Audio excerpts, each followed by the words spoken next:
우리 마음을 정돈하시고 묵상하심으로 주일 예배를 시작하도록 하겠습니다.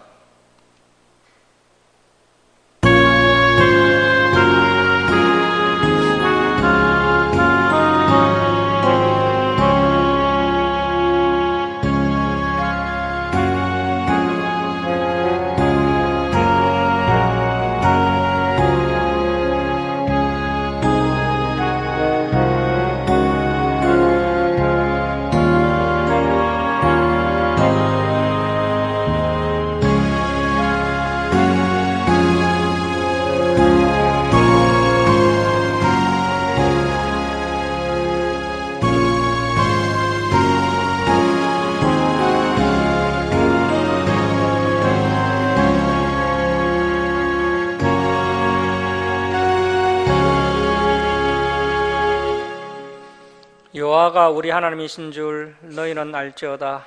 그는 우리를 지으시니요 우리는 그의 것이니 그의 백성이요 그의 기르시는 양이로다. 감사함으로 그의 문에 들어가며 찬송함으로 그의 궁정에 들어가서 그에게 감사하며 그의 이름을 송축할지어다. 하나님은 영이시니 예배하는 자가 영과 진리로 예배할지니라. 아멘. 사랑의 하나님 아버지, 이 시간 저희들이 하나님께 찬송과 경배를 올려드리오니 저희들의 예배를 기뻐 받아 주옵소서. 저희들이 온유하고 겸손한 마음으로 하나님의 생명의 말씀을 가슴 안에 새기는 시간 되게 하시고, 지난 삶을 돌아보며 회개하며 다시 새 힘을 공급받는 귀한 은혜의 시간 되게 하여 주옵소서. 감사드리며 우리를 권하여 주신 예수님의 이름으로 기도드립니다. 아멘. 일어서셔서 10장 찬송 드리겠습니다.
성시교독 43번 시편 99편입니다. 성시교독 43번 시편 99편입니다. 여호와께서 다스리시니 만민이 떨 것이요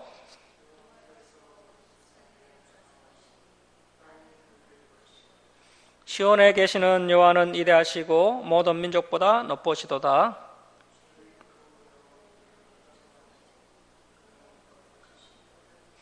능력 있는 왕은 정의를 사랑하느니라. 주께서 공의를 견고하게 세우시고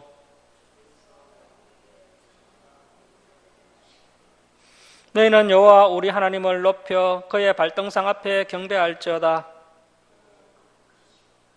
그의 제사장들 중에는 모세 아론이 있고 그의 이름을 부르는 자들 중에는 사무엘이 있도다. 여호와께서 구름 기둥 가운데서 그들에게 말씀하시니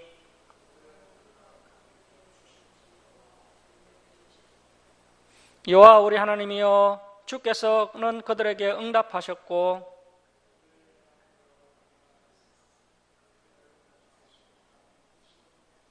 너희는 여호와 우리 하나님을 높이고 그 성산에서 예배할지어다.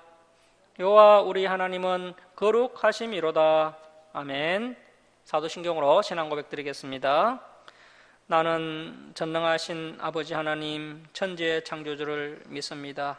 나는 그의 유일하신 아들 우리 주 예수 그리스도를 믿습니다.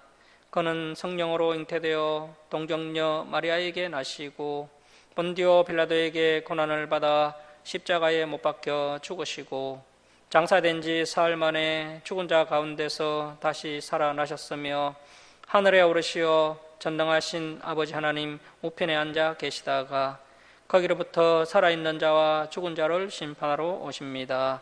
나는 성령을 믿으며 거룩한 공교회와 성도의 교제와 죄를 용서받는 것과 몸의 부활과 영생을 믿습니다. 아멘. 성경 말씀은 사무엘상 24장 16절에서 19절 우리 교독하겠습니다.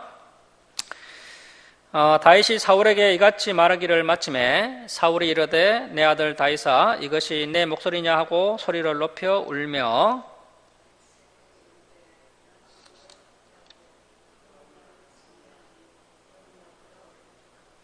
내가 나 선대한 것을 오늘 나타냈나니 여호와께서 나를 내 손에 넘기셨으나 네가 나를 죽이지 아니하였도다.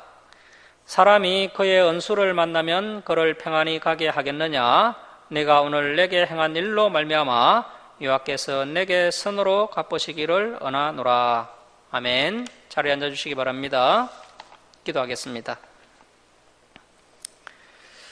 사랑의 하나님 아버지, 지난 한 주간도 저희들을 지켜주셨다가 거룩한 주일을 맞이하여 주님 전으로 불러주시고 하나님께 예배드리게 하심을 감사드립니다. 하나님 아버지, 저희들이 한 주간도 하나님의 말씀에 온전히 순종하며 살지 못하였고 또 탐욕에 매여 살았던 지난 삶을 내어놓고 이 시간 회개합니다. 용서하여 주옵시고 이 시간 저희들에게 성령 충만함을 부어주셔서 하나님을 사랑하며 이웃을 사랑하고 또 하나님의 말씀에 온전히 순종하며 살아가는 신실한 믿음의 자녀들 되도록 은혜 베풀어 주옵소서. 하나님 아버지, 여러 가지 문제들을 안고 하나님께 나온 백성들, 그 문제가 해결되는 귀한 은혜를 허락하여 주옵소서. 육신이 연약한 성도들 온전한 회복의 은혜를 부어 주옵소서. 또 가족군을 위해 기도하는 성도들도 온 가족이 하나님께 예배드리는 은혜를 부어 주옵소서. 또 여러 가지 사정으로 교회에 나오지 못한 성도들에게도 동일한 은혜를 부어 주시옵소서. 하나님 아버지, 이 나라 이 민족을 위해 기도합니다. 이정자들이 이 나라를 하나님의 뜻대로 이끌어가도록 붙들어 주옵소서. 또 선교사들에게도 능력을 더하여 주시고 그를 통해 많은 영혼들이 또 주님께로 돌아오는 역사가 있게 하여 주옵소서. 북한에도 복음의 빛이 비치게 하시고 복음으로 통일되는 은혜를 이 민족 위에 베풀어 주시옵소서. 하나님 아버지, 한국교회가 하나님의 진리의 말씀을 바르게 가르치는 그런 진리의 터가 되도록 붙들어 주시고 특별히 우리 주사랑교회가 진리를 바르게 가르치는 교회가 될 수 있도록 인도하여 주옵시고 또 진리를 찾는 성도들 우리 주사랑교회로 나올 수 있도록 은혜 베풀어 주시옵소서. 하나님 아버지, 한 주간도 하나님의 말씀을 붙잡고 또 삶의 예배를 온전히 올려드리는 성도들 되게 하여 주옵소서. 하나님의 말씀에 순종하며 살아가는 성도들에게 은혜와 평강과 풍성한 복을 부어 주시옵소서. 감사드리며 우리를 구원하여 주신 예수님의 이름으로 기도드립니다. 아멘. 382장 찬송 드리겠습니다.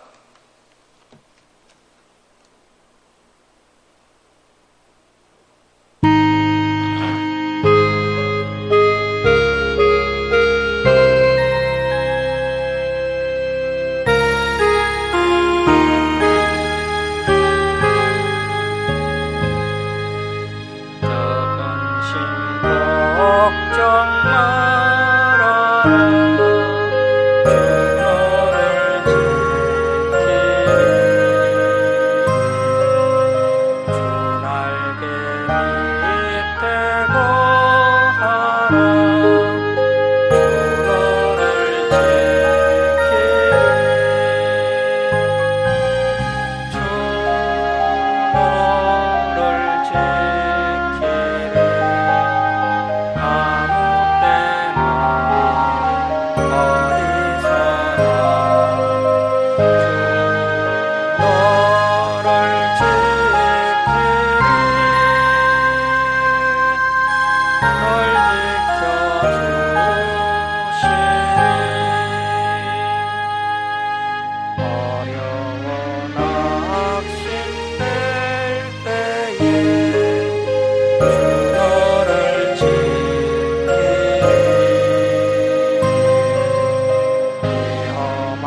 당해도 주 너를 지키리. 우주의 품에 거하라. 주 너를 지키리. 주 너를 지키리. 아무 때나 어디서나 주 너를 지키리. 널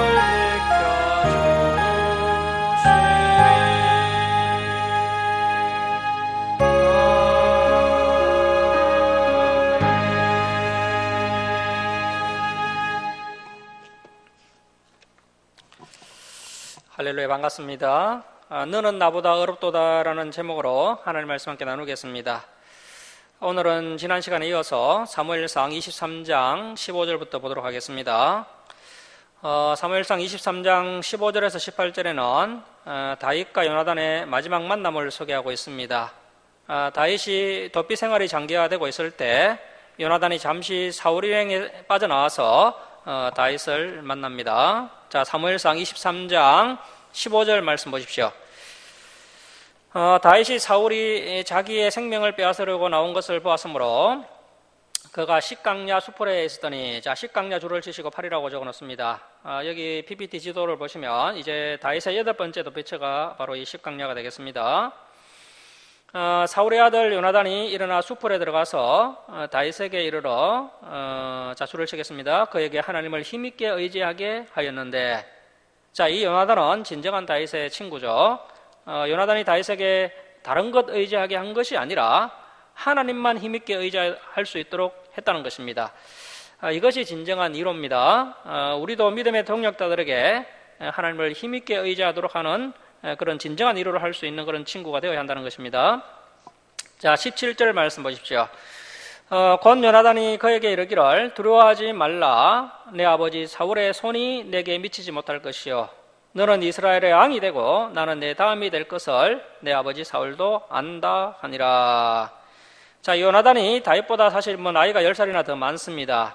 이 요나단은 사울의 왕위를 그대로 이어받을 수 있는 장자의 자격을 갖추고 있는 사람입니다. 하지만 요나단은 이스라엘의 왕은 반드시 다윗이 되어야 한다라고 생각을 하고 있습니다. 자, 8절 말씀 보시면 두 사람이 요 앞에서 언약하고 다윗은 숯불에 머물고 요나단은 자기 집으로 돌아가니라. 사울왕이 다윗을 죽이기 위해서 수단과 방법을 가리지 않는 그런 험악한 분위기 가운데 아버지 사울 몰래 요나단이 다윗을 만나러 온 것은 사실 목숨을 걸고 다윗을 만난 것입니다. 그야말로 목숨을 바칠 만큼 다윗을 사랑하고 있는 요나단의 모습을 볼 수가 있습니다. 자, 이제 19절 이하는 식강야 사람들의 밀고로 다윗이 큰 위기 가운데 봉착하는 이야기가 기록되어 있습니다. 자, 19절 말씀 보십시오. 그때에 10사람들이 기브아, 이 기브아는 사울의 고향이죠. 기브아에 이르러 사울에게 나와 이르되 다윗이 우리와 함께 강야 남쪽 하길라산 숲풀 요새에 숨지 아니하였나이까. 자, 이 하길라 숲풀은 새로운 도피처는 아니고요. 이제 식강야 지역에 있는 곳을 말하는 것입니다. 아직 다윗이 식강야를 벗어나지 않았습니다. 그라운족 왕은 내려오시기를 은하시는 대로 내려오소서 그를 왕의 손에 넘길 것이 우리의 의문이다 하니. 자, 어디를 가나 이렇게 꼭 아부를 하는 간사한 사람들이 있죠. 이런 사람들 때문에 이제 나라가 더 어려워지게 됩니다. 자, 21절 보시면 사울이 이르되 너희가 나를 긍휼히 여겼으니 여호와께 복받기를 언하노라. 자, 사울이 습관적으로 여호와께 복받기를 언하노라 이런 이야기를 자주 하는데요. 이 사울의 행동을 보면 결코 복받을 수가 없습니다. 자, 22절 말씀 보시면 어떤 사람이 내게 말하기를 그 다윗은 심히 지혜롭게 행동한다 하나니 너희는 가서 더 자세히 살펴서 그 다윗이 어디에 숨었으며 누가 거기서 그를 보았는지 자세히 알아보고 그가 숨어있는 모든 곳을 정탐하고 실상을 내게 보고하라. 내가 너희와 함께 가리니 그가 이 땅에 있으면 유다 몇천 명 중에서라도 그를 찾아내리라 하더라. 그들이 그 고자질했던 11무지 사람들이 일어나 사울보다 먼저 시보로 가니라. 다윗과 그 사람들이 강야 남쪽 마온 강야 아라바. 자, 마온 강야 아라바 줄을 치시고 구라고 적습니다. 9번째 도피처입니다. 마온 강야 아라바에 있더니 사울과 그의 사람들이 찾으러 온 것을 어떤 사람이 다윗에게 아뢰매 이에 다윗이 바위로 내려가 마온 항무지에 있더니 사울이 듣고 마온 항무지로 다윗을 따라가서는 사울이 산 이쪽에 가매 다윗과 그의 사람들은 산 저쪽으로 가며 다윗이 사울을 두려워하여 급히 피하려 하였으니 이는 사울과 그의 사람들이 다윗과 그의 사람들을 에워싸고 잡으려 함이었더라. 자, 그러니까 이제 큰 협곡을 끼고 있는 바위산이 양쪽 두 개 있는 것인데요. 한쪽 산에는 사울의 진영이 있고 다른 한쪽 산에는 이제 다윗의 진영이 있는데 다윗 진영이 사울을 두려워하면서 빨리 도망을 치는 그런 위기 상황입니다. 그런데 사울 진영의 숫자가 워낙 많다 보니까 이제 협공 작전을 펼쳐서 다윗 사람들을 점점 에워싸고 포위망을 접해오고 있는 그야말로 일촉즉발의 위기 상황입니다. 그런데 그 위기의 순간에 하나님의 숨겨주시는 은혜가 있게 됩니다. 다윗이 해결할 수 있는 데까지는 스스로 해결을 합니다. 하지만 이제 사람의 한계를 넘어서는 상황이 닥쳤을 때 하나님께서 개입하셔서 문제를 해결해 주시는 것을 볼 수 있습니다. 자, 27절 보십시오. 전령이 사울에게 와서 이르되 급히 오소서 블레셋 사람들이 이스라엘 땅을 침노하나이다. 이것이 바로 하나님의 섭리죠. 하나님께서 다윗을 보호하기 위해서 적절한 시기에 블레셋 사람들을 이스라엘로 보내신 것입니다. 자, 이렇게 하나님께서 오늘날도 섭리하셔서 저와 여러분을 지켜주시고 또 구원의 길로 인도해 주십니다. 자, 이렇게 십강야 사람들이 다윗을 밀고 한 상황을 기록한 다윗의 시편이 있는데요. 바로 시편 54편입니다. 시편 54편 여기 한번 적어 놓으시고 나중에 한번 읽어보시기 바랍니다. 자, 28절 말씀 보십시오. 이에 사울이 다윗 뒤쪽 길을 거치고 돌아와 블레셋 사람들을 치러 갔으므로 그곳을 셀라하마느 곳, 분리의 바위 이런 뜻입니다. 분리의 바위라 칭하니라. 자, 이런 놀라운 하나님의 은혜를 경험한 다윗이 하나님의 은혜에 감사하면서 시편을 지어서 하나님을 찬양하였는데요. 그 시편이 바로 또 시편 18편입니다. 죽을 뻔한 위기 상황 가운데 하나님께서 숨겨주시는 은혜를 베풀었을 때 다윗이 시편을 지어서 하나님을 찬양하였습니다. 우리 PPT 화면 보시고 시편 18편 1절에서 3절까지 우리 함께 읽도록 하겠습니다. 자, 시작. 나의 힘이신 여호와여, 내가 주를 사랑하나이다. 여호와는 나의 반석이시요 나의 요새시요 나를 건지시는 이시요 나의 하나님이시요 내가 그 안에 피할 나의 바위시요 나의 방패시요 나의 구원의 뿌리시요 나의 산성이시로다. 내가 찬송받으실 여호와께 아뢰리니 내 원수들에게서 구원을 얻으리로다. 아멘. 자, 이렇게 일촉즉발의 위기 가운데 하나님의 도우심으로 기적적으로 구원의 은혜를 경험한 다윗의 고백이 바로 이 시편 18편이 되겠습니다. 자, 다시 사무엘상 23장 29절 말씀 보십시오. 다윗이 거기서 올라가서 자, 이제 어디로 갑니까? 엔게디요세 줄을 치시고 10이라고 적어놓습니다. 10번째 도피처입니다. 이 엔게디요세의 뜻이 염소의 샘 이런 뜻입니다. 자, 염소의 샘에 머무니라. 자, 이제 24장은 그 유명한 엔게디 사건이 기록되어 있는데요. 다윗이 율법 이상을 행하는 그런 성숙한 다윗의 모습을 볼 수가 있습니다. 자, 24장 1절 말씀 보십시오. 사울이 블레셋 사람을 쫓다가 돌아오매 어떤 사람이 그에게 말하여 이르되 보소서 다윗이 엔게디 강야에 있더이다 하니 사울이 온 이스라엘에서 택한 사람 3,000명을 거느리고 갈수록 다윗을 쫓는 사람들이 많아집니다. 3,000명을 거느리고 다윗과 그의 사람들을 찾으러 덜염소 바위로 갈새 길가 양에 우리의 이런 굴이 있는지라 사울이 뒤를 보러 들어가니라. 자, 뒤를 보러 들어가니라 좀 줄을 쳐놓으십시오. 그런데 이것이 이제 번역이 좀 좋지 않습니다. 지난 그 개역 한글 성경에서는 그 발을 가리우로 들어가니라 이렇게 번역을 했습니다. 그래서 이제 사울이 잠시 휴식을 취하기 위해서 잠을 자러 들어간 것인지 아니면 급히 또 용변을 해결하기 위해서 들어간 것인지 이제 신학자들의 의견이 아주 분분합니다. 자, 그런데 이후에 보면 이제 다윗이 이때 사울의 옷자락을 몰래 자르는 것을 볼 수가 있는데요. 다윗이 사울이 용변을 보고 있을 때 뭐 사울의 옷자락을 자를 수는 없겠죠. 그래서 이제 사울이 잠을 자러 굴에 들어간 것이 더 신빙성이 있어 보입니다. 뭐 뒤를 보러 들어가니라고 번역한 것은 이제 용변을 보러 들어갔다는 말인데, 문맥상으로는 매끄러운 번역은 아닌 것 같습니다. 그래서 이제 사울이 잠을 자러 굴에 들어갔을 때 이미 다윗과 그의 사람들이 그 굴 깊은 곳에 있더니 다윗의 사람들이 이르되 보소서 여호와께서 당신에게 이르시기를 내가 은수를 내 손에 넘기리니 내 생각에 좋은 대로 그에게 행하라 하시더니 이것이 그날이니이다 하니 다윗이 일어나서 사울의 겉옷자락을 가만히 베니라. 그리한 후에 사울의 옷자락을 뱀으로 말미암아 다윗의 마음이 찔려. 자, 줄을 쳐놓습니다. 다윗의 마음이 찔려. 뭐 보통 사람 같으면 전혀 마음이 찔릴 상황이 아니죠. 그런데 이 다윗은 이 작은 행동 하나에도 이렇게 마음에 찔려합니다. 내가 하나님께서 기름 부어 세운 왕에게 하지 말아야 할 행동을 했구나 하면서 마음이 찔려서 아파합니다. 자, 6절 말씀 보십시오. 자기 사람들에게 이르되 내가 손을 들어, 자, 줄을 칩니다. 여호와의 기름 부음을 받은 내 주. 자, 이 다윗의 고백이 놀랍지 않습니까? 아직도 자신을 죽이려는 사울을 향해서 내 주라는 존칭을 쓰고 있습니다.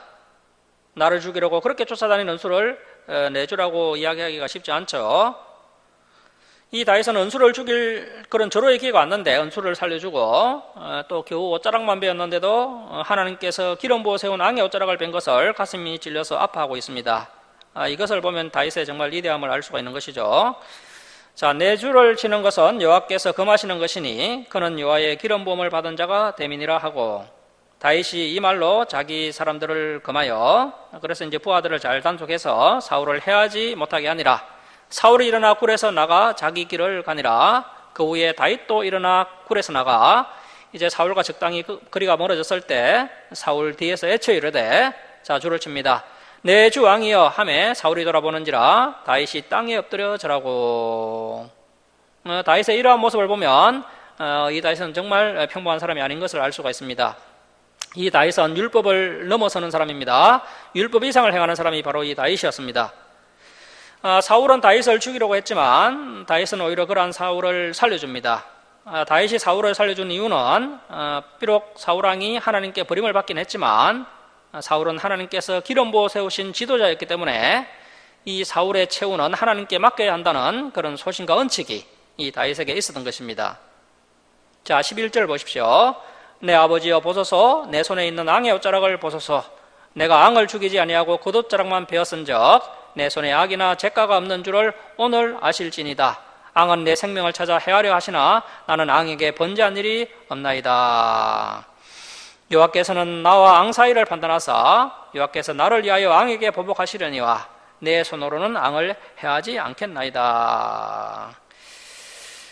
그래서 이 말씀을 보고 우리 성도님들도 이러한 다윗을 본받는 사람이 되어야 합니다. 내가 은수를 갚겠다고 하는 것이 아니라 은수를 갚는 것을 하나님께 맡기는 것이 성경적인 자세입니다. 다윗은 하나님께서 나와 사울왕 사이를 판단해 주실 것이다, 재판장 되시는 하나님께서 분명히 나의 은수를 갚아주실 것이다 라는 그 심판주 하나님에 대한 믿음이 이 다윗에게 있었습니다. 자, 여러분, 우리에게도 이러한 믿음이 있으면 특별히 다른 사람들이 나를 억울하게 하고 또 나를 힘들게 하는 그런 사람들을 상대함에 있어서 한결 마음의 여유가 생기게 됩니다. 우리의 믿음 가운데 다시 한번 심판주 하나님 또 재판장 하나님에 대한 믿음이 회복될 수 있기를 바랍니다. 자, 15절 말씀 보십시오. 그런즉, 자, 줄을 치겠습니다. 여호와께서 재판장이 되어 나와 왕 사이에 심판하사 나의 사정을 살펴 억울함을 풀어주시고 내가 나를 왕의 손에서 건지시기를 원하나이다 하니라. 자, 이 심판과 보복은 하나님의 영역이라는 이러한 확실한 믿음이 다윗에게 있었기 때문에 사울왕을 대할 때도 감정이 개입되지 않고 마음의 여유를 가지고 사울을 대하는 그런 다윗의 성숙한 모습을 볼 수 있습니다. 우리 역시 심판주 하나님에 대한 믿음이 있어야겠습니다. 자, 16절 말씀 보십시오. 다윗이 사울에게 이같이 말하기를 마침에 사울이 이르되 내 아들 다윗아 이것이 내 목소리냐 하고 소리를 높여 울며. 이제 사울이 오랜만에 본정 진으로 돌아왔죠. 다윗에게 이르되 나는 너를 학대하되 너는 나를 선대하니. 자, 줄을 치고 빌표하겠습니다. 너는 나보다 어렵도다. 자, 우리 역시도 이 불신자들로부터 들어야 할 말이죠. 너는 나보다 어렵도다. 오늘 설교 제목입니다. 내가 나 선대한 것을 오늘 나타냈나니 여호와께서 나를 내 손에 넘기셨으나 내가 나를 죽이지 아니하였도다. 사람이 그의 원수를 만나면 그를 평안히 가게 하겠느냐? 네가 오늘 내게 행한 일로 말미암아. 자, 줄을 치겠습니다. 여호와께서 내게 선으로 갚으시기를 원하노라.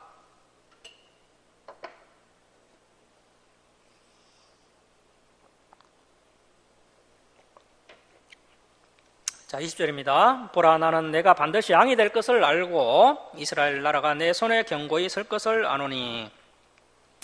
자, 다윗이 얼마나 참 바르게 거룩하게 분별력 있게 살았고 율법을 넘어서서 사랑의 자세로 살았던지 사울왕도 그것을 인정하고 있습니다. 자, 21절입니다. 그런즉 너는 내 후손을 끊지 아니하며 내 아버지의 집에서 내 이름을 멸하지 아니할 것을 이제 여호와의 이름으로 내게 맹세하라 하니라. 자, 이 약속을 이제 다윗이 끝까지 지킵니다. 요나단과의 약속도 끝까지 지키고요. 이렇게 사울왕과의 약속도 끝까지 지키는 다윗의 모습을 나중에 볼 수가 있습니다. 자, 22절 말씀 우리 함께 읽겠습니다. 자, 시작. 다윗이 사울에게 맹세하매 사울은 집으로 돌아가고 다윗과 그의 사람들은 묘세로 올라가니라. 자, 이 다윗은 억울한 상황 가운데서도 원망불평하지 않고 자신의 억울함을 하나님께 맡기고 하나님께서 심판해 주실 것을 믿고 또 하나님께서 기름 부어 세운 사울을 자신이 직접 심판하지 않았습니다. 그래서 결국에는 이 사울의 입에서 너는 나보다 어렵다. 여호와께서 내게 선으로 갚으시기를 원하노라. 이런 축복과 칭찬의 말을 언수의 입을 통해서 듣게 됩니다.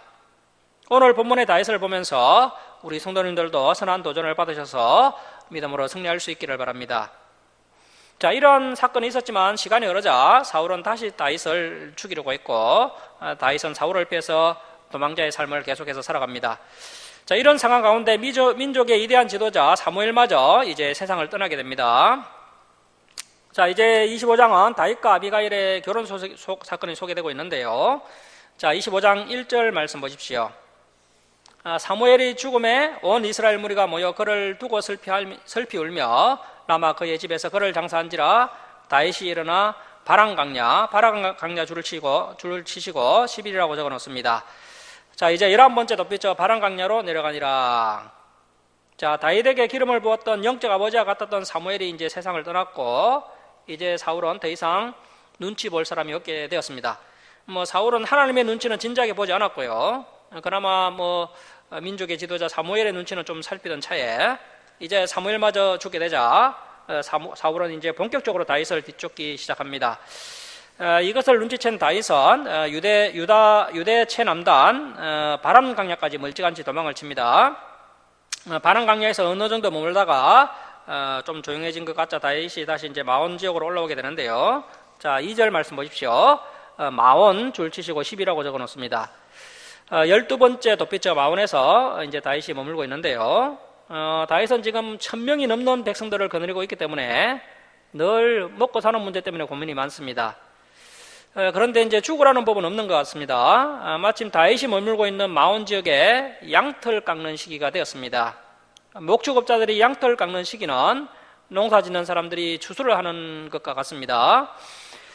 그래서 이 양털을 깎는 날은 축제날과 같아서 목축업자들이 수확의 기쁨을 나누면서 이제 주변의 나그네들을 잘 대접하였습니다. 다윗이 머무는 마온 지역에도 양을 치는 목축업자가 한 사람이 있었는데요. 자, 계속 보십시오. 마온에 한 사람이 있는데 그의 생업이 갈멜에 있고 심히 부하여 양이 3000마리요 염소가 1000마리이므로 그가 갈멜에서 그의 양털을 깎고 있었으니. 자, 양이 3000마리, 염소가 1000마리 이 정도 가축을 가지고 있는 사람이라면 상당히 부자입니다. 자, 3절 보십시오. 그 사람의 이름은 나발이요. 이 나발의 뜻이 어리석은 자라는 뜻입니다. 그의 아내의 이름은 아비가일이라. 그 여자는 총명하고 용모가 아름다우나 남자는 안고하고 행실이 약하며 그는 유다지파 갈렙 족속이었더라. 자, 이 나발은 상당한 부자였지만 안고하고 행실이 약한 사람이었고 그의 아내 아비가일은 아주 현숙한 여인이었습니다. 전혀 어울리지 않는 두 사람이었지만 아마도 나발이 부자였기 때문에 아름답고 현숙한 아비가일을 아내로 맞이할 수 있었던 것 같습니다. 양털을 깎는 날은 잔치날이기 때문에 이날만은 인색하게 행동하지 말고 음식을 많이 준비해서 주위 사람들에게 나눠 주어야 하는데, 이 나발은 아주 인색한 사람이었기 때문에 베풀 줄을 모르는 사람이었습니다. 다윗은 지금 양식이 부족한 처지였기 때문에 나발의 양털을 깎는다는 소문을 듣고 부하 10명을 나발에게 보내어서 아주 정중하게 예의를 갖추어서 도움을 요청하고 있습니다. 자, 4절 말씀 보십시오. 다윗이 나발이 자기 양털을 깎는다 함을 광야에서 들은지라 다윗이 이에 소년 10명을 보내며 그 소년들에게 이르되 너희는 갈멜로 올라가 나발에게 이르러 내 이름으로 그에게 문안하고 그 부하게 사는 자 나발에게 이르기를 너는 평강하라. 자, 비록 이 다윗이 도망을 치는 신세였지만 상당히 인지도가 있었고요, 또 백성들의 존경을 받는 몸이었습니다. 다윗은 지금 군사가 한 600명 정도 되기 때문에 얼마든지 나발의 재산을 강제로 빼앗아갈 수 있었지만 그렇게 하지 않고 이렇게 정중하게 양식을 구하고 있습니다. 자, 너는 평강하라. 내 집도 평강하라. 내 소유의 모든 것도 평강하라. 내게 양털 깎는 자들이 있다함을 이제 내가 들었노라. 내 목자들이 우리와 함께 있었으나 우리가 그들을 해하지 아니하였고 그들이 갈멜에 있는 동안에 그들의 것을 하나도 잃지 아니하였나니 내 소년들 그 나발의 일꾼들에게 물으면 그들이 내게 그 다윗이 우리를 지켜주었습니다 하고 말하리라. 그런즉 내 소년들이 내게 은혜를 얻게 하라. 우리가 좋은 날에 왔은즉 내 손에 있는 대로 내 종들과 자 줄을 치겠습니다. 내 아들 다윗에게 주기를 원하노라 하더라 하라. 자, 다윗이 지금 아들 다윗이라는 표현까지 써가면서 아주 공손하게 부탁을 하고 있습니다. 자, 9절 보시면 다윗의 소년들이 가서 다윗의 이름으로 이 모든 말을 나발에게 말하기를 마침에. 자, 그런데 이 나발이 아주 거만하게 말을 합니다. 자, 10절입니다. 나발이 다윗의 사원들에게 대답하여 이르되 다윗은 누구며 이새의 아들은 누구냐? 요즘에 각기 주인에게서 억지로 떠나는 종이 많도다. 내가 어찌 내 떡과 물과 내 양털 깎는 자를 위하여 잡은 고기를 가져다가 어디서 왔는지도 알지 못하는 자들에게 주겠느냐 한지라. 자, 이 나발은 다윗은 누구냐 하면서 다윗을 그 주인집에서 도망친 종 취급을 하고 있습니다. 본래 율법대로라면 부자는 가난한 사람들에게 나누어 주어야 할 의무가 있습니다. 형제가 줄이면 먹여야 하고요, 도움을 베풀어야 하는데 이 나발은 자기만 생각하고 있습니다. 또 좀 더 깊이 생각해 보면 사실 이 나발의 행동이 정치적인 면도 좀 있는 것 같습니다. 무슨 말이냐면 이 나발이 살고 있는 지역이 갈멜 지역인데요, 그 앞에 사무엘상 15장 12절에 보면 사울이 아말렉과의 전쟁에서 승리한 후에 이 갈멜 지역에 성전 기념비를 세웠습니다. 그래서 이 지역 사람들의 정치적인 성향이 친사울적인 성향이 있었던 것 같습니다. 그래서 이 갈멜 지역의 부자이며 유지였던 나발은 보수적인 친사울파라고 추정해 볼 수가 있습니다. 이 골리앗을 물맷돌 하나로 때려잡은 국민영웅 다윗을 이 나발이 몰랐을 리가 없겠죠. 지금 다윗이 도망자 신세라는 것도 잘 알고 있었고요. 그래서 이제 권력에서 멀어진 다윗을 돕는 것보다는 사울 편에 서 있는 것이 자신에게 훨씬 이익이다라고 판단을 한 것 같습니다. 그리고 또 혹시 다윗을 도와주었다가 그것이 또 사울의 귀에 들어가면 나발도 무사하지 못할 것이라는 그런 정치적인 판단을 이 나발이 한 것 같습니다. 이미 그런 사건이 한 번 있었죠. 제사장 아히멜렉이 다윗을 도와주었다가 그의 집안 사람들 85명이 다 죽게 되었던 것을 이 나발도 전해 들었기 때문에 지금 나발이 이렇게 행동을 하는 것 같습니다. 그런데 이 나발이 영적인 눈이 워낙 어둡다 보니까요, 사울의 눈치를 살피다가 먼저 다윗에게 죽게 생겼습니다. 이때 나발이 다윗을 잘 대접했었다면 다윗이 왕이 되었을 때 이 다윗은 결코 은혜를 잊지 않는 사람이기 때문에 분명히 나발에게 풍성하게 은혜를 갚았을 겁니다. 다윗은 현재 일어나는 상황을 전혀 모르고요, 이제 부하들이 음식을 가득 싣고 돌아오겠지 하면서 기대를 하고 있는데요. 자, 12절 말씀 보십시오. 이에 다윗의 소년들이 돌아서 자기 길로 행하여 돌아와 이 모든 말을 그에게 전하매. 자, 그래서 이제 자초지종을 다 들은 다윗은 하가 머리끝까지 치솟았습니다. 자, 14절입니다. 다윗이 자기 사람들에게 이르되 너희는 각기 칼을 차라 하니 각기 칼을 차매 다윗도 자기 칼을 차고 400명가량은 데리고 올라가고 200명은 소유물 곁에 있게 하니라. 자리를 다 비우면 남아있는 가족들이 위험하니까 군인 600명 중에서 200명만 남겨두고 400명을 데리고 다 말을 치러 갑니다. 다윗이 지금 흥분을 많이 한 것 같습니다. 다윗이 이 상태에서 나발을 죽이고 재산을 다 빼앗아 오면 다윗은 겨우 뭐 강도나 산적 수준밖에는 되지 않는 것입니다. 훗날에 이 사건이 두고두고 다윗을 괴롭히는 정치적 약점이 될 것이 뻔합니다. 하지만 지금 다윗이 너무 흥분했기 때문에 뭐 제대로 판단을 하지 못하고 있습니다. 자, 그런데 이 상황을 누가 제대로 판단했느냐 하면 그 나발의 하인 중에 똑똑한 한 사람이 있었는데요. 나발의 하인 한 명이 나발에게는 말을 하지 않고 나발의 아내에게 이 사실을 미리 알려줍니다. 자, 14절 말씀 보십시오. 하인들 가운데 하나가 나발의 아내 아비가일에게 말하여 이르되 다윗이 우리 주인에게 문안하러 광야에서 전령들을 보냈거늘 주인이 그들을 모욕하였나이다. 자, 나발의 하인이 나발의 아내 아비가일에게 그동안 있었던 일을 이야기합니다. 자, 이제 17절로 갑니다. 17절을 보십시오.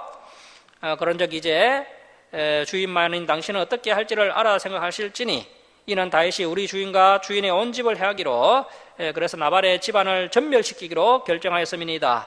주인 나발은 불량한 사람이라 더불어 말할 수 없나이다 하는지라. 자, 이 하인이 볼 때 이 나발은 한마디로 말이 안 통하는 사람이라는 것이죠.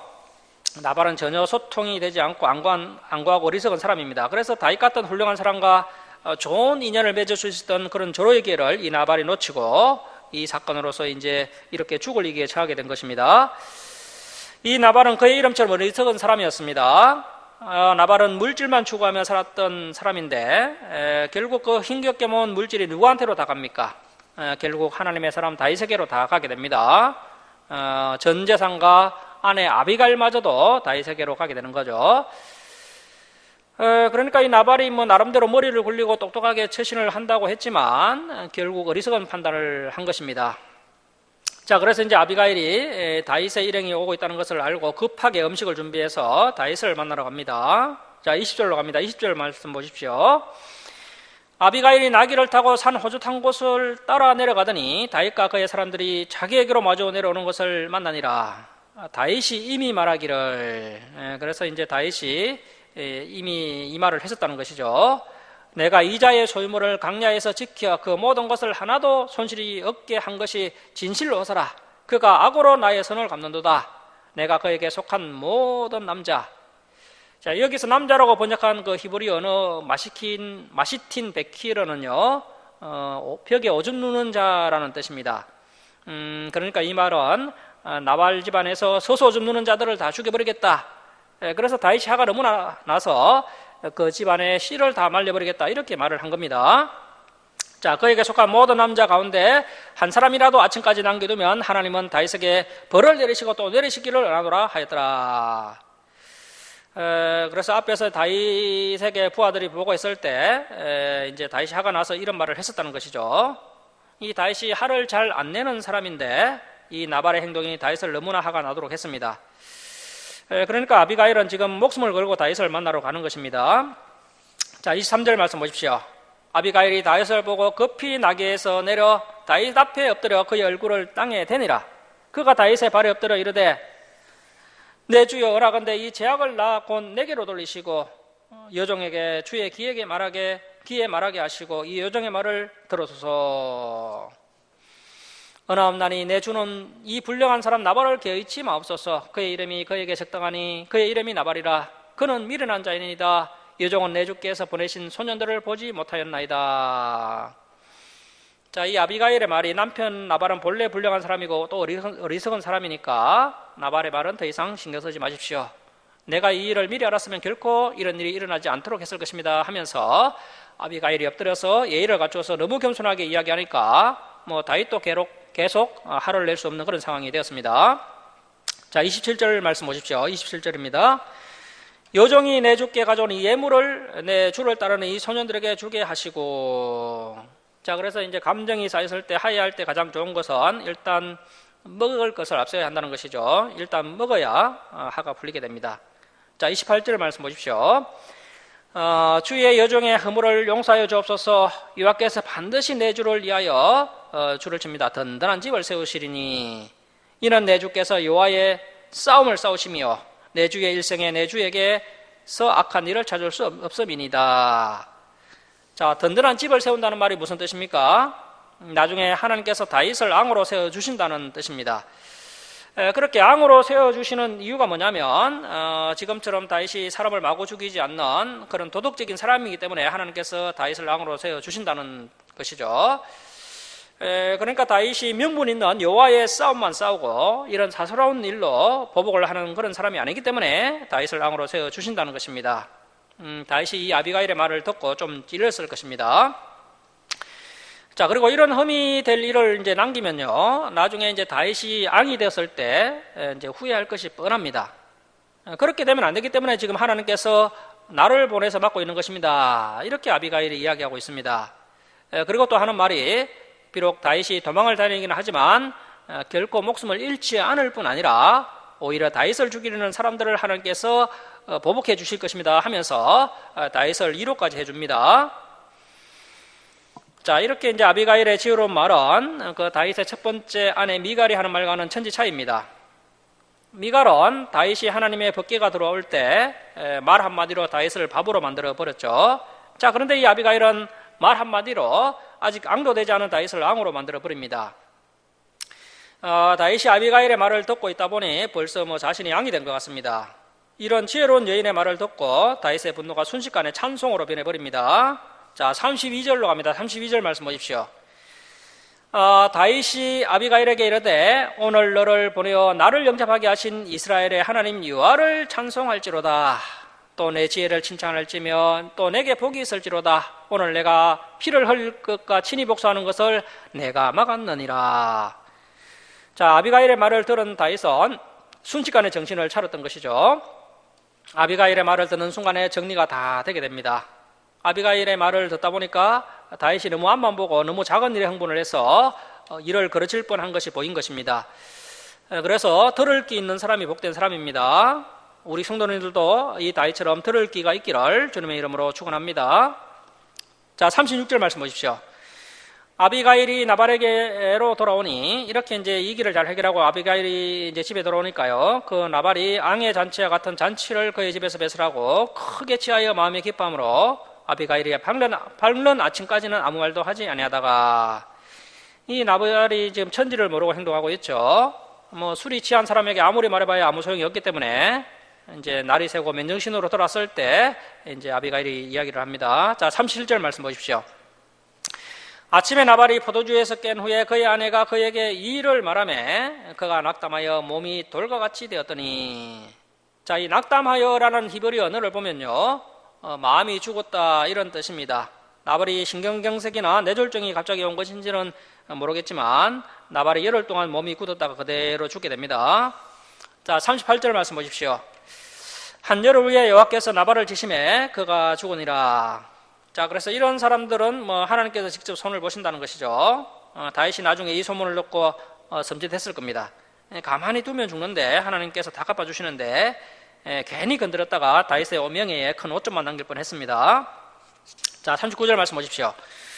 나발이 죽었다함을 다윗이 듣고 이르되 나발에게 당한 나의 모욕을 갚아주사 종으로 악한 일을 하지 않게 하신 여호와를 찬송할지로다. 여호와께서 나발의 악행을 그의 머리에 돌리셨도다 하니라. 다윗이 아비가일을 자기 아내로 삼으려고 사람을 보내어 그에게 말하게 하매 다윗의 전령들이 갈멜에 가서 아비가일에게 이르러 그에게 말하 이르되 다윗이 당신을 아내로 삼고자 하여 우리를 당신께 보내더이다 하니, 아비가일이 겸손하게 일어나 몸을 굽혀 얼굴을 땅에 대고 이르되 내 주의 여종은 내 주의 전령들의 발 씻길 종이다 하고, 아비가일이 급히 일어나서 나귀를 타고 그를 뒤따르는 처녀 5, 자, 여종 5명을 둘 정도로 아비가일이 부자였습니다.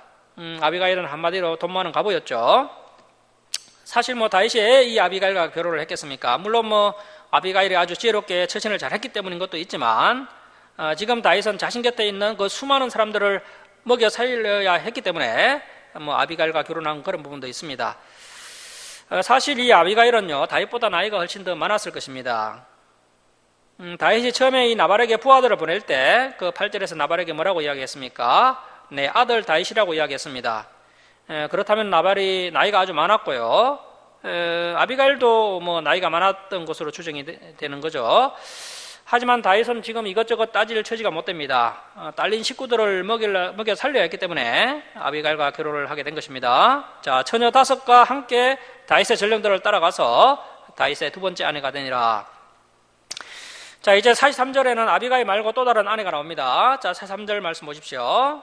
다시 또 이스라엘 아히노암을 세 번째 아내로 맞았더니, 자, 이 아히노암이 누구냐면요, 이 아히노암이 나중에 암논이라는 아들을 낳습니다. 이 암논이 누구냐면 자신의 배다른 여동생 다말을 짝사랑해서 상사병에 걸렸는데, 나중에 이제 다말을 취하고 나서 또 이 다말을 버려버립니다. 그리고 이 다말의 오빠가 누구냐면 압살롬입니다. 압살롬. 다말의 오빠 압살롬이 이 암논을 이제 버리게 되죠.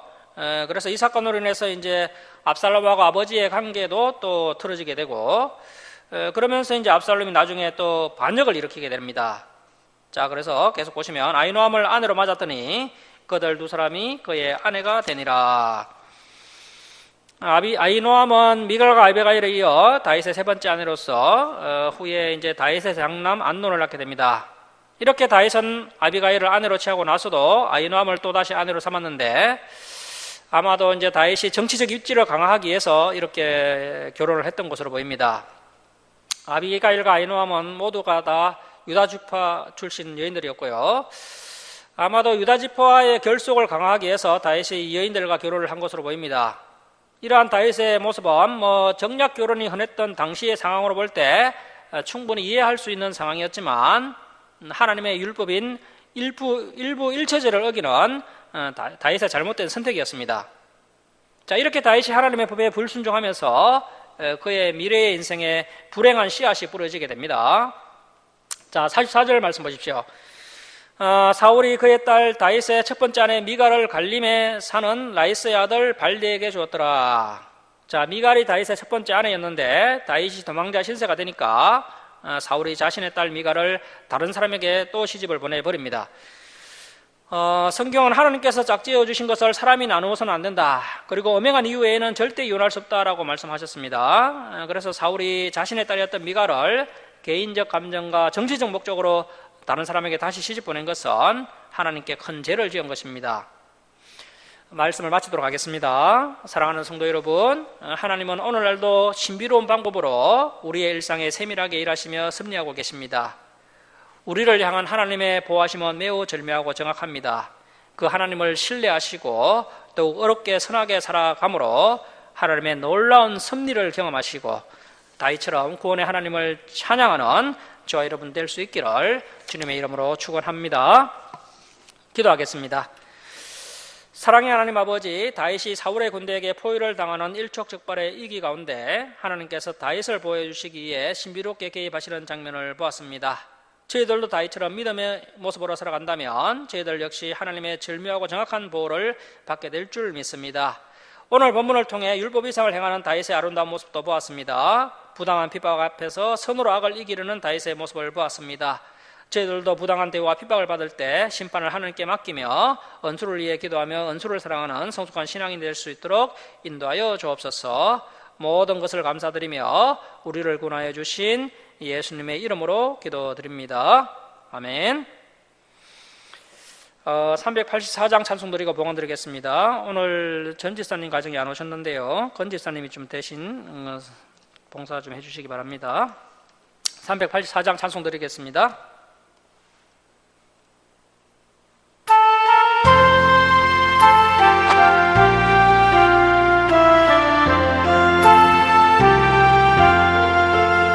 나의 갈 길 다가도록 예수 인도하시니 내 주 안에 있는 긍휼 어찌 의심하리요. 믿음으로 사는 자는 하늘 위로 받겠네. 무슨 일을 만나든지 만사 형통하리라. 무슨 일을 만나든지 만사 형통하리라. 나의 갈 길 다가도록 예수 인도하시니 어려운 일 당한 때도 족한 은혜 주시니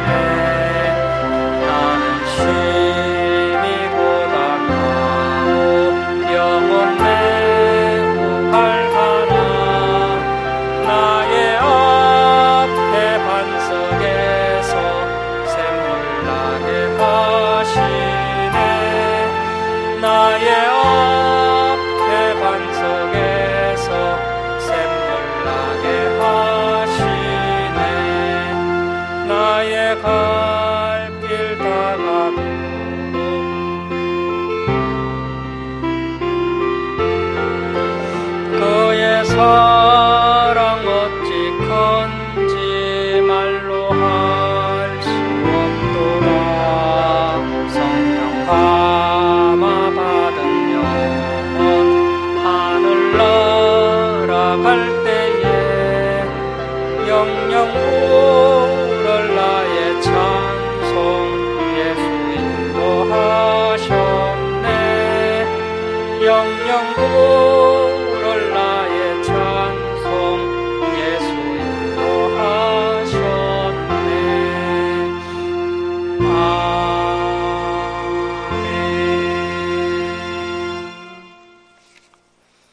봉헌드리겠습니다.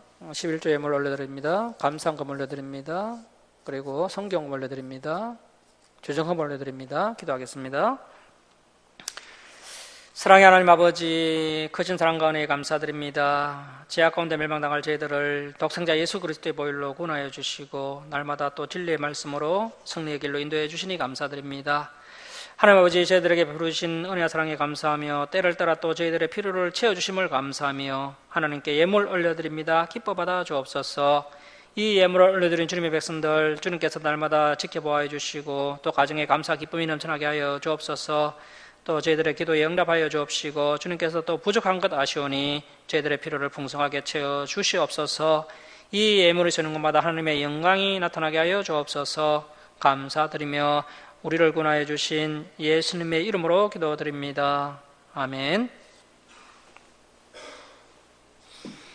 예, 교회 소식을 전하겠습니다. 오늘 식사를 하고 가시면 좋을 것 같고요. 그리고 한국교회 예배복 회복을 위해서 우리 조사랑교회에서 함께 기도해 주시기를 바랍니다. 그리고 3월 20일 내일이죠. 경북 시차례가 예령교회에서 있습니다. 제가 참석할 예정입니다. 그리고 4월 9일 날은 부활절로 지킬 예정이고요. 그때는 꼭 예배에 다 참석하면 좋겠네요. 그리고 윤경화 성도님은 아직 건강이 회복이 아직 안 되셨나 봐요. 이빨 치료는 지금 계속 받고 있나요? 예. 그게 치료가 바로 되는 것도 아니고 한참 걸릴 것 같은데 다른 것도 또 다른 데도 아프신가요? 지금 전반적으로 다 안 좋은 것 같아요. 알겠습니다. 윤경화 성도님을 위해서 기도해 주시기 바랍니다. 건강 회복되도록 함께 기도해 주시기를 당부드리겠습니다.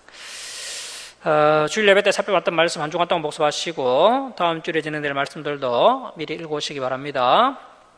일어서셔서 2장 찬송 드리고 축도로 예배를 마치겠습니다.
지금은 우리 주 예수 그리스도의 은혜와 하나님 아버지의 극진하신 사랑하심과 성령님의 감화 감동하심과 교통하심이 신비로운 방법으로 세밀하게 일하시며 섭리하셔서 우리를 보호해 주시는 하나님을 신뢰하며 더욱 어렵게 선하게 살아갈 것을 다짐하는 사랑하는 김천 조사랑교회 성도들 머리에와 이 땅의 모든 교회에 이제로부터 영원토록 함께 있을지어다. 아멘.